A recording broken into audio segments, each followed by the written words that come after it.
Well, good evening. I think this is our 18th Oh, webinar wow. from the three principles pioneers. Tonight we're joined with, we have our new guest, which is Mark Howard, Dr. Mark Howard, I should say. Dr. Howard is a founder of the Three Principles Institute in Belmont, in California, in the USA. He's recognized as one of the pioneers who first brought the three principles into the field of psychology. Since 1982, Dr. Howard has been teaching private clients, families, business professionals, and he's now devoting his time to mentoring and supporting anyone who wishes to share the principles with love, clarity, and impact. Dr. Howard has published a paper demonstrating the efficacy of the three principles in treatment. In 2008, he was awarded the Outstanding Career Service Award by the Santa Clara Psychology Association for bringing in this principles of education to Santa Clara County in the United States. I'm very glad that Mark is here tonight to join us.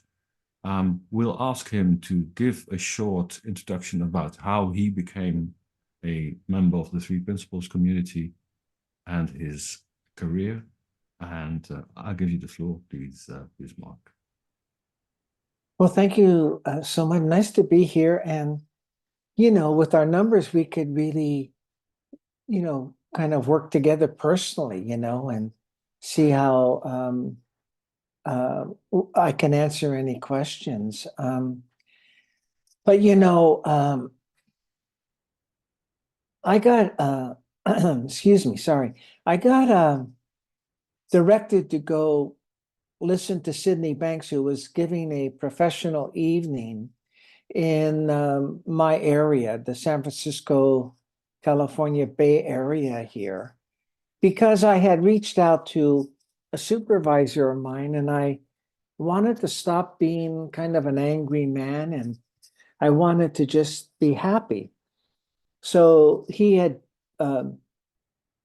met Sydney Banks and said, this person who's had an enlightenment experience is talking, you should go listen to this. So I went. And so two things happened really. One was I truly had a deep, you might call insight or realization that really has shifted me since then. So it was just this beautiful feeling came, and I realized in that moment that feelings are made up. As a psychologist prior to that, this is like early 1980s, so my training and all was in the 70s, that in psychology and psychotherapy, it was really about valuing feelings, getting people to really recognize their feelings and experiencing them and so forth. And all of a sudden, it occurred to me that's all made up. And it's made up through thought. That's what occurred to me. And I just kind of sat in that feeling of awakening to that and seeing the truth of that the rest of the seminar. Now, the other thing that struck me that night that influenced why I continued to listen to Sydney Banks is because he said, it isn't about me. You have this in you too.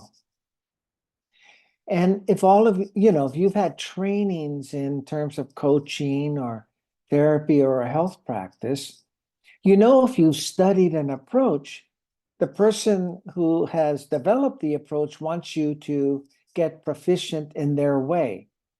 But with Sid, I realized he has nothing like that. It's not about him. So again, I resonated with, I have it too. Now, I didn't understand that, but it made me just have this beautiful feeling of possibility.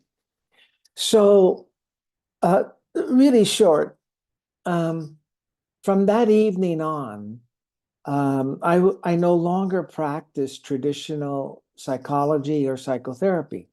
I saw that what I used to do to help clients was not helpful compared to their being able to see at that point in that particular time of my working with people, that all these emotions they're dealing with, feelings they're dealing with, are just made up. There's other ways to look at this. So my first client that next day, we've been working for several months about her anger towards her mother. And I just said, we're not going to work at it in the same way. I just want to share something that I saw last night. And as we talked for an hour, her anger was gone. But anyhow, that's a really brief explanation of my, uh, uh, really seeing the truth of the teaching that Sydney Banks was pointing to. And so then I just needed to learn more. I needed to see this deeper, and how we go about sharing this with clients. So, at that time, Sydney was giving seminars in the area, and, different, like in Canada and Vancouver. And so I went to all of those, and we had a small group of people that met together in my area. George and Linda Pransky, if you know of them, they lived by me. And so we would meet regularly and just talk about this understanding. But, you may see this too, both of you, that the minute you truly have a realization of what's now called the principles, you see that how can you really share anything else when you really do realize for yourself that this is why I feel this way, this is why I'm having the experience I'm having, and you really know that to be true. So that was that first evening was like, I don't know, 41 years ago. And so through one of the good fortunes for me was that I was working every day for a psychiatry department in a medical center. So I had to see about 6 hours of clients, whether in a group format or individually. And every time I was just evolving my way of sharing this, and it really helped me, really get more understanding of how you can share this understanding to clients, where they really awaken to their own understanding. So over the years, because of how much I was in front of clients talking about this, I really evolved an understanding not only of the principles, but how to share this. The other thing to know about the beginning, around this time of the 1982, 1983, there weren't principles. Sid talked about thought. He talked about consciousness. He talked about deep feelings. Um, um, but it was really more, he was really talking more about pure spiritual energy. And then around 1985, he gathered all of the people who were learning at that time, and shared that he's bringing this understanding in the form of principles, that he'd always seen principles. Now he wanted to formalize them. So through those years in this department of psychiatry, the psychiatrists, psychologists, nursing staff, and so forth became aware of this changes in me, where I became a much more understanding colleague rather than a judgmental colleague, And so a few of them approached me wanting to learn what I was learning. And we met weekly for 2 years listening to Sid's tapes and talking about this, and they formed their own programs based on the principles. So it was really dynamic. We also formed a department in we have like counties here that are oversee like 5 or 6 cities. And this one county developed a division of the 3 principles that went on for 18 years, where we were in the community, in different areas of the community, sharing the principles. And I did a monthly 3-hour group meeting for the people who were sharing or wanted to learn how to share this. And they went out into the jails, they went out into AA meetings, they went out into all these different community programs. And so the community started to really gravitate to this part of the county and requested more and more programs. So briefly, that kind of covers those early days. And so I don't know if you have any questions about that, or if there's anything else you'd like to talk to today. Please feel free to hop in. I think the one other thing I want to share is I'm married now 52 years, and I really credit the length of that marriage to my deepening this understanding, because it brought out a lot of love and understanding. It brought out a deeper listening to my wife, and I, have a grown adult son, and now have a 3-year-old grandson. So it really affected my life across the board. And one of our colleagues, a really beautiful person who has since died, Robert Cousin. He was talking one day about relationships. I'm just sharing this with you because I think it's really beautiful. He said there's only 2 things you need to know to have a great relationship: forgiveness and listening. And what he meant is that you're in a relationship with another human being that has different levels of consciousness or different levels of state of mind. So like you, when they're at lower states of mind, they're not that great. They're inconsiderate, or they're short-tempered, or they, whatever. So you need to have forgiveness, meaning that you understand states of mind. Doesn't that make sense? If you really just see, oh, my partner's kind of troubled right now, you don't take them their words so seriously. And the other is listening, truly, truly listening to the people you're in relationship beyond your own thinking. I thought that was a genius way to look at deepening love relationships. But anyhow, just tell me if there's something you'd like to, if you got some questions about your understanding of the principles, or your work with the principles, or my own history. Roger, is there something you'd like to share?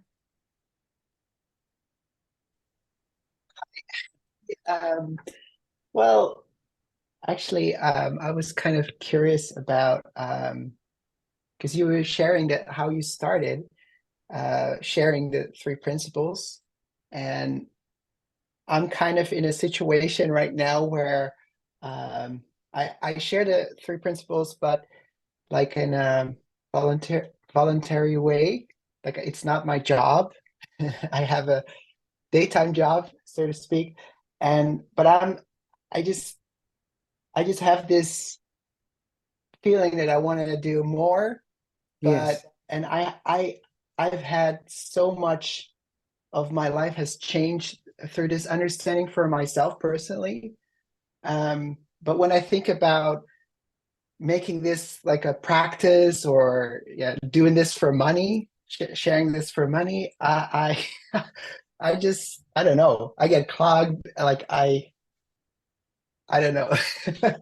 So I was just curious, like how was that for you? Like, was it uh, difficult at first, or?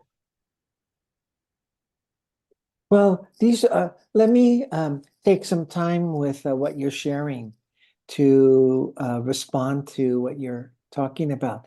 One of the things that's really surprising to me was I didn't share principles.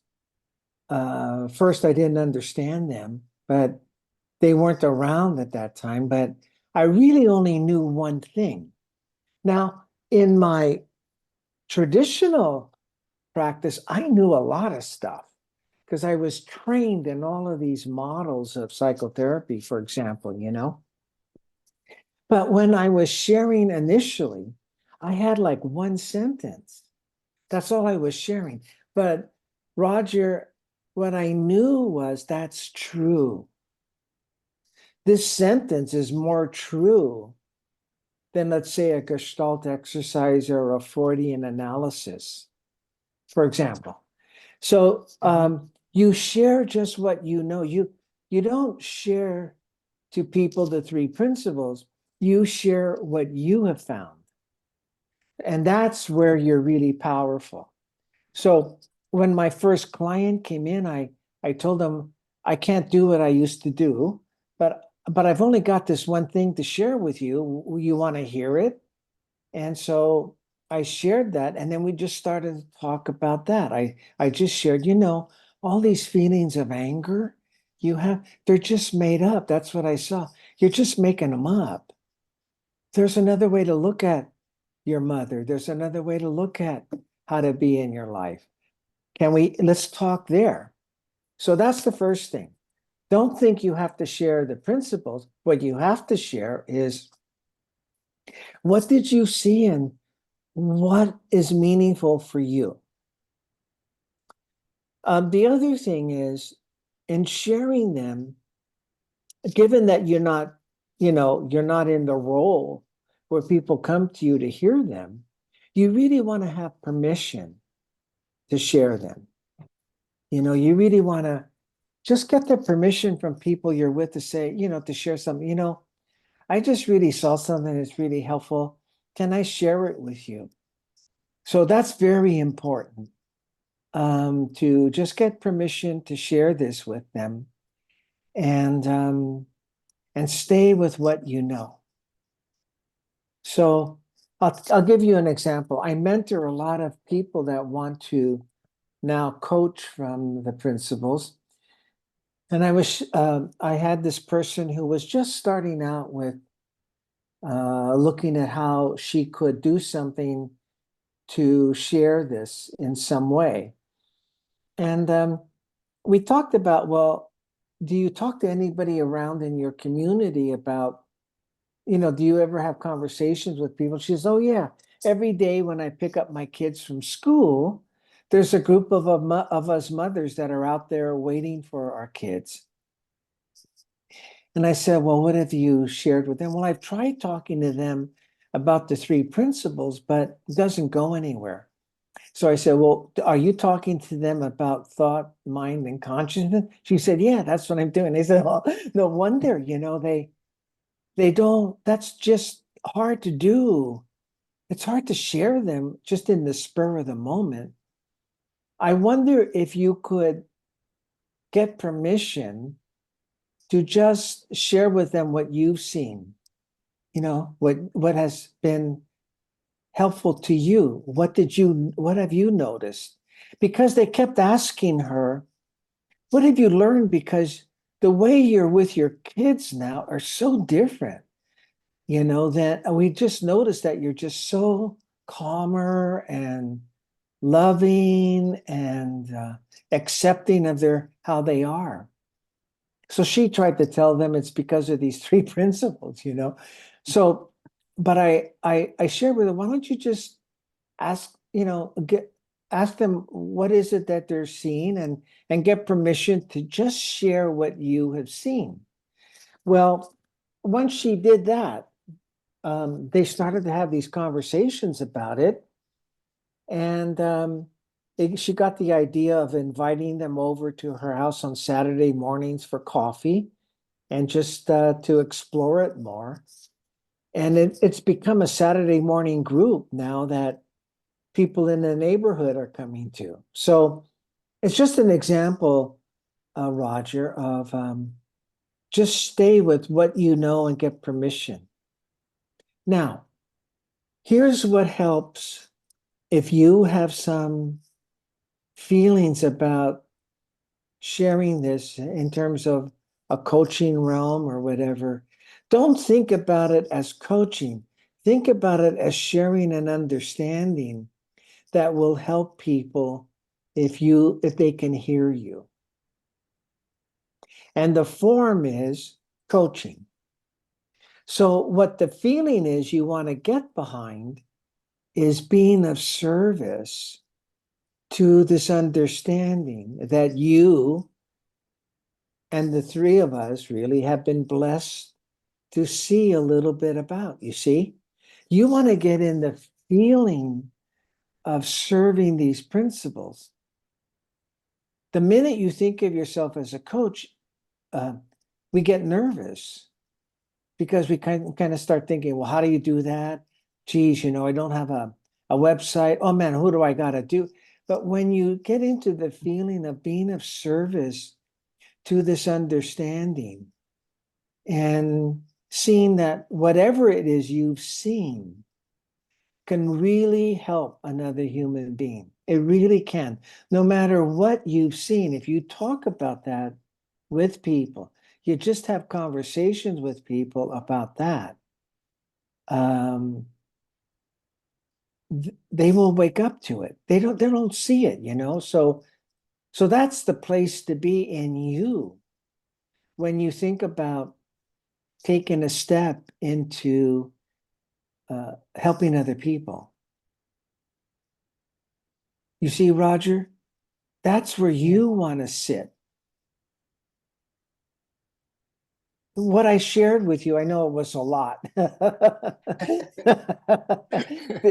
I love it. Yeah, I and just, sorry. oh, Go ahead. sorry. No, go ahead. Go ahead. Go ahead. Did it make Oh, sense no, to I you? just wanted to react about what you said is I just the simplicity of it, it got to me like, oh yeah, that's it. Like I'm overcomplicating things, and I love what you said to just go back to me, like to keep it. That's what I heard, like to keep it pure, what I've seen, and not Yeah. like I want to be the coach and how. Yeah, I literally thought about like website stuff like that, but yeah. So thank you. Yeah, beautiful, Roger. That's it. The feeling you just are coming from right now. That's it. It is the simplicity. It really is. I mean, to think that you've seen a little bit, and whatever it is that has awakened in you is what you share with people. And that has enough impact that if you have conversation with people, they'll see it their way. Isn't that amazing? Um, uh, and yes, um, or you start by finding people in your community to just meet with. I don't know, maybe you know a business person who runs a business, and you might invite them for coffee to just see how you could serve them. And then they'll be curious about you, and you share what you've seen and how it's been helpful. That just that piece will get that person interested. So I guess eventually building a website and so forth is important. but really what people want is the feeling from you when you talk about what you've seen. That's what people want. So you try to get in conversations, find ways that you can meet with people in your community, let's say, or who you could let them know you're around. Yeah. That's what I did. Now, mind you, I was working in a medical center, so I was given patients to see, but when I started to move into my own practice, I went out in the community to meet whatever was there. There were like these organizations that do work in the community. They call them here they call them service clubs. And I asked to give talks to them.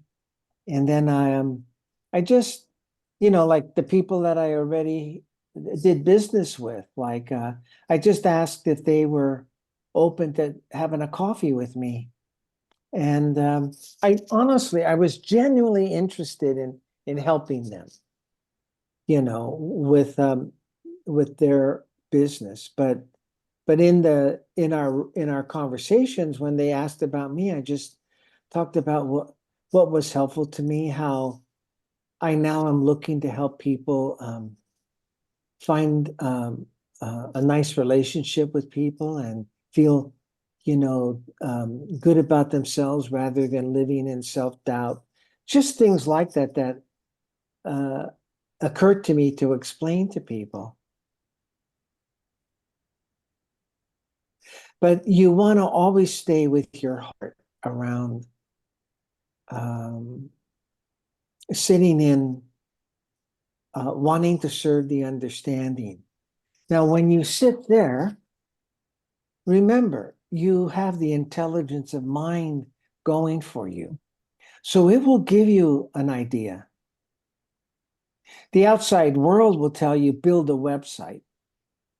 But when you sit in the nice feelings of what you have understood and seen, you'll get something that'll be for you. You really will. Because once you're in that nice feeling, you're in, you're feeling the connection to mind, which is this wisdom, and it'll guide you. It'll give you a dream. It'll give you a thought.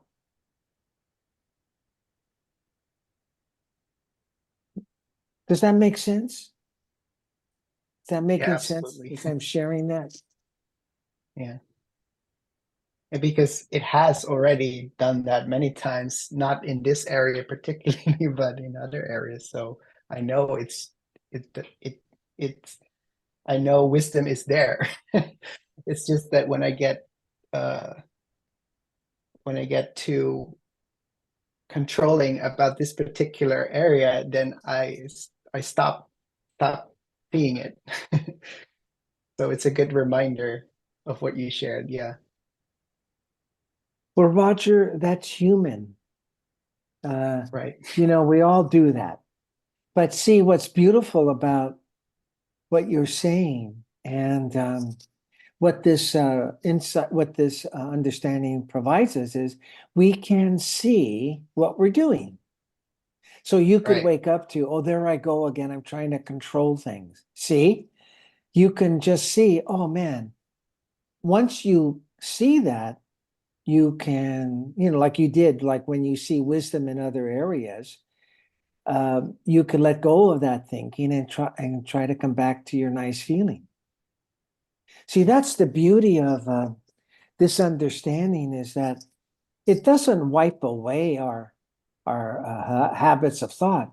We just see them, and when we see them, we can quiet down about it. So that's what's beautiful about what you just shared, Roger, is that, yeah, when any of us start to get controlling about our business, or what we want to do, we lose, and, we lose hearing the wisdom. Yeah. And so that really allows us to wake up, oh, there I go again. Okay, settle back down and just kind of get quiet and listen to get yourself back to, like you said, within yourself. Mhm. Yeah. What you say all the time keeps me pointing this sentence from Chip Chipman, who said once, "There's information in the feeling." And as soon as you start being in the feeling, you are already transgressing information to the other person, although you can't see it. And it's amazing what happens then sometimes, and sometimes not. Yeah. then you've been trying to do too much, probably being too enthusiastic or trying to control things, as I used to do as well, and I still do once in a while. I catch myself again, and oh yeah, there I go again. Yeah. There's friend and colleague of mine we used to teach together named Keith Blevins, and Oh yeah, he's been here already. oh, okay. Yeah. So he talks about to groups. He talks about this point we're making. He says to a group, "Do you see this indentation in my forehead? It's from going, oh no, there I go again."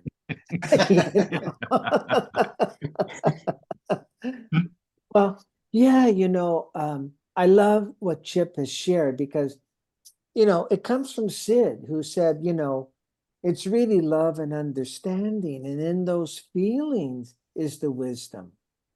See, the feelings are in the wisdom.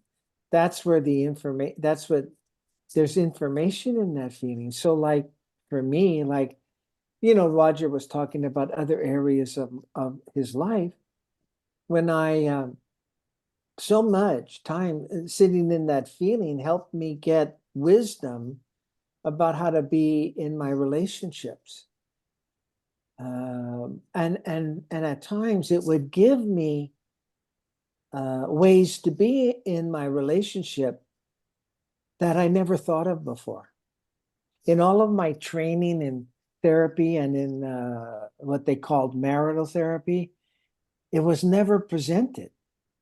So it really continued to strike me that if we just stay in these feelings or come back to these feelings, there's the wisdom in there that will take care of us, that will take care of anything we're facing. Way beyond anything we could come up with.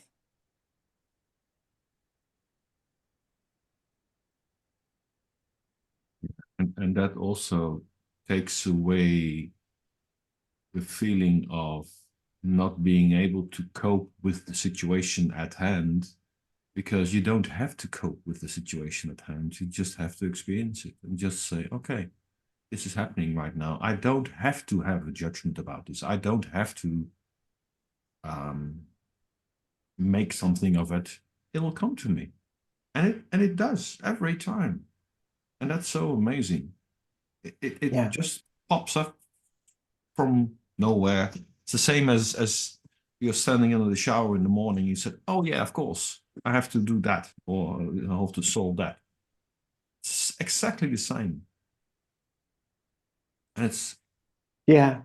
and you can really rely on it. Yeah.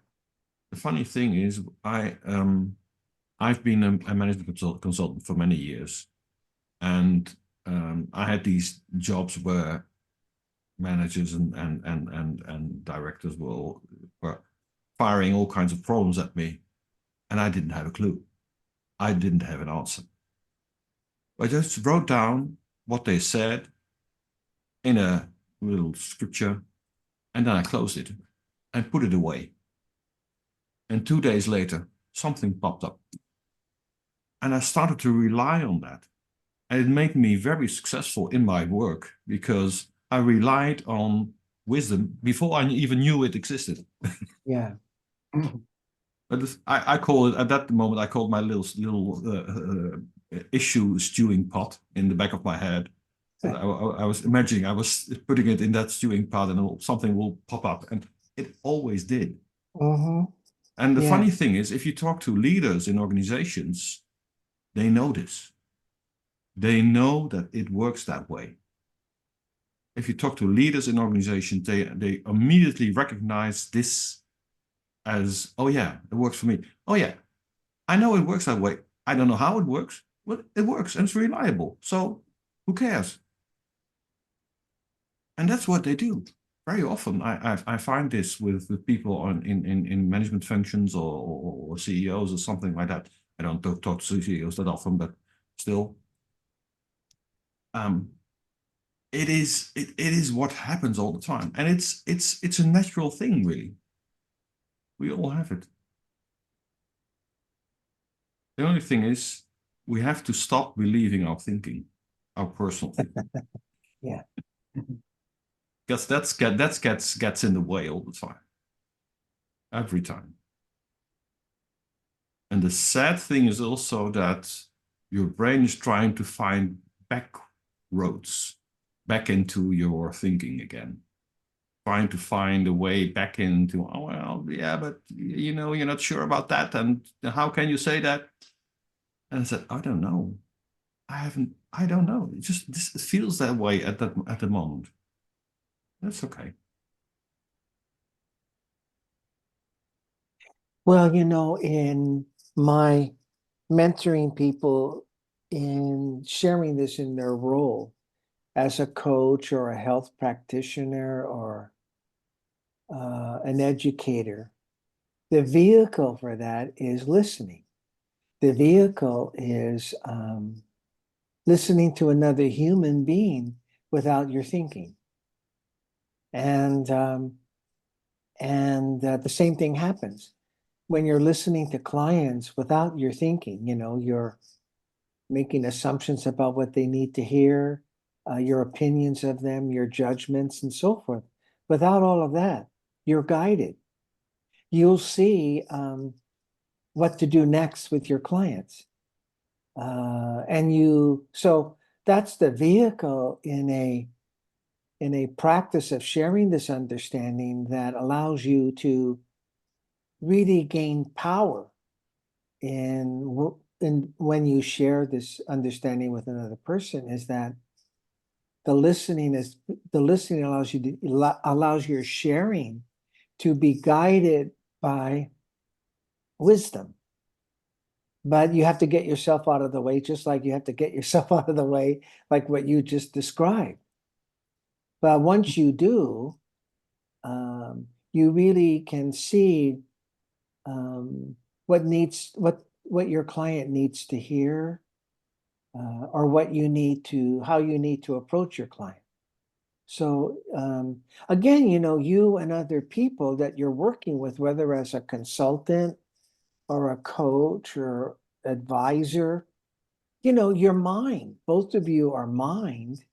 You and that group are mind. You are already spiritually connected to one another. So you get your mind, your personal mind, quiet. And you get curious with them about what they're saying to you. And again, the intelligence that is there in the room within everyone will guide you. So that's the logic of our work, is that like you did, you got your notebook out of the way, you got your thinking out of the way, and then you just saw. And so when you're immediately with someone, if you could get your thinking out of the way, you'll really hear them. Then the intelligence of mind will give you something to share, or it will tell you to get more rapport. It will tell you to ask questions. So it works across the board for, in life, in other areas, but mainly very powerfully when you're in a consulting or coaching or you're providing health services. I was just called by an emergency room physician. And we've been talking for a while. And he's changed the whole way he approaches his patients. He now talks to patients in the brief time he has about their thinking. And he also sees them as having the health within. It's amazing what he's been able to, he's really caught on to this, and he's talking to the nurses about it. He's talking to the residents that he's training. But he really saw something, and he really starts to see that people with illness, a lot can be helped by their understanding the role that thought's playing. But he's listening without sitting there trying to diagnose them. You see, he's listening deeper.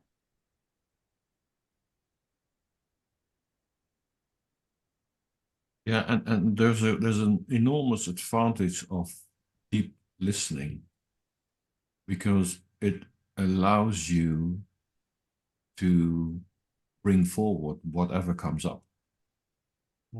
It gives you the space to bring forward what you see and what you don't see. Well, it doesn't make sense to to bring forward what you don't see, but but anyway, Yeah. and the great thing about that is you create room for that. You create room for real communication, and that's beautiful. Yes, it is. Yeah. It helps so much in understanding each other, because we are so blocked, because everything we experience is first and for all compared to your memory, which is old information, and it doesn't really make sense. But the problem is that's how we've been conditioned or trained or brought up to do. And the crazy thing is, Yeah. we have to learn to stop that. I had this image, like the intellect is like when it's like if you have an over enthusiastic dog and you throw the stick and they keep bringing it back. So it's like, no, I don't want to listen to my intellect. I throw it away. But then this eager dog keeps coming Yeah. back. Yeah, it does. I had this, because That's true. I had a retreat, a deep listening retreat as well, a couple of weeks ago in Vennendaal, and that's what was. Even though I'm so much more relaxed, but when we did these deep listening exercises, it was so funny to me how much noise there can be. And then what can fall away even more. That's really a beautiful thing. Yeah. I think it's like the one thing that was extremely valuable is for me to see what you're pointing to there, that sharing, being quiet about your own personal thinking really takes recognition of how much we have thinking about what's in front of us, and but also starting to get experiences of what comes your way when you truly are beyond your, listening beyond your own thinking. What truly what intelligence is really there for you for the moment. But yeah, it took, there were subtle ways I was still thinking with my clients. So, this listening piece is an ongoing evolution. You continually see deeper and deeper. But that's really the power you can have to improve